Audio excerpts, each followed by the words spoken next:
दोस्तों ज्ञान इन हिंदी चैनल में आपका स्वागत है। दोस्तों आज की इस वीडियो में हम जानेंगे कि लोन के बारे में, वही लोन जिसे हम अपने दैनिक कार्यों एवं आवश्यकताओं को पूरा करने के लिए लेते हैं। आपने इसे जरूर देखा या सुना ही होगा। लोग बैंक से अपने निजी कार्यों के लिए लोन लेते रहते हैं, जैसे बेटे की पढ़ाई के लिए हो, परिवार के इलाज के लिए हो, या बेटी की शादी हो, या घर बनवाना हो। इस तरह से bank car loan, business loan, education loan, personal loan और होम लोन और किसान लोन, जिसे हम KCC यानी किसान क्रेडिट कार्ड भी कहते हैं, आदि अलग अलग ब्याज के दर पर लोन उपलब्ध कराते हैं। वैसे जहां लोन की बात आती है, दूसरी तरफ आपके मन में कभी न कभी यह सवाल जरूर आया होगा, अगर कोई व्यक्ति बैंक से लोन ले और उसकी मृत्यु हो जाए तो क्या बैंक कर्ज माफ कर देता है या नहीं। तो आज हम इसी प्रकार के कई प्रश्नों का उत्तर देने का प्रयास करेंगे और आपको बताएंगे कि इसका क्या प्रावधान है। पहला प्रश्न, बैंक कर्ज माफ़ कर देता है क्या। कई लोगों का सोचना है कि लोन लेने वाले व्यक्ति की असामयिक मौत हो जाने पर बैंक उसका कर्ज माफ कर देता है, लेकिन हम आपको बता दें कि यह मानना बिल्कुल गलत है। किसी की मृत्यु से बैंक को कोई लेना देना नहीं रहता। बैंक किसी भी हालत में अपना पैसा वसूल कर ही रहता है। अगर किसी व्यक्ति ने लोन लिया और उसकी मौत हो गई तो उसके संपत्ति के उत्तराधिकारी को वह लोन चुकाना होता है। अगर व्यक्ति का उत्तराधिकारी लोन नहीं चुकाता है तो बैंक कानूनी तौर पर उसके संपत्ति को बेचकर अपना पैसा वसूल लेता है। एक बात और है जो जानने योग्य है, बैंक के कर्ज से ज्यादा संपत्ति होने पर इस स्थिति में नीलामी से मिले पैसे को कानूनी वारिस को वापस भी कर देता है, यानी कि जो पैसा अतिरिक्त बचेगा उत्तराधिकारी को लौटा दिया जाएगा। और अब बढ़ते हैं अगले सवाल की तरफ। क्या व्यक्ति के मौत के बाद इंश्योरेंस बीमा कंपनी को लोन चुकाना पड़ता है। जब कोई भी व्यक्ति बैंक से लोन लेने जाता है तब उसे टर्म इंश्योरेंस प्लान के बारे में पूरी जानकारी दी जाती है। लोन को सुरक्षित करने के लिए टर्म इंश्योरेंस किया जाता है।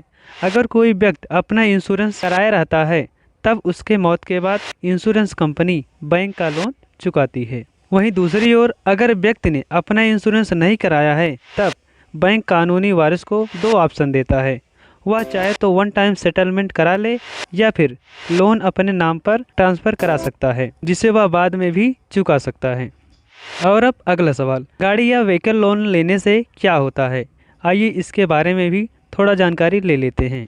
अगर कोई व्यक्ति लोन पर गाड़ी लेता है तब उसके मौत के बाद सबसे पहले उसकी गाड़ी जब्त की जाती है और गाड़ी की नीलामी की जाती है। अगर उसका पैसा वसूल हो जाता है तब तो ठीक है, वरना पैसे वसूल करने के लिए वह मृतक की दूसरी संपत्ति जैसे घर, जमीन, कंपनी आदि को भी बेचकर वसूली कर सकता है, लेकिन इसमें उतना ही पैसा वसूला जाएगा जितना आपका लोन बचा हुआ है। अब अगला सवाल, पर्सनल लोन लेने पर क्या होता है। पर्सनल लोन लेने पर बैंक नामिनी तय करने को कहता है। ऐसी स्थिति में कर्जदार की मृत्यु के बाद उसके वारिस को पैसे चुकाने होते हैं। पर्सनल लोन अक्सर इंश्योर्ड लोन होता है।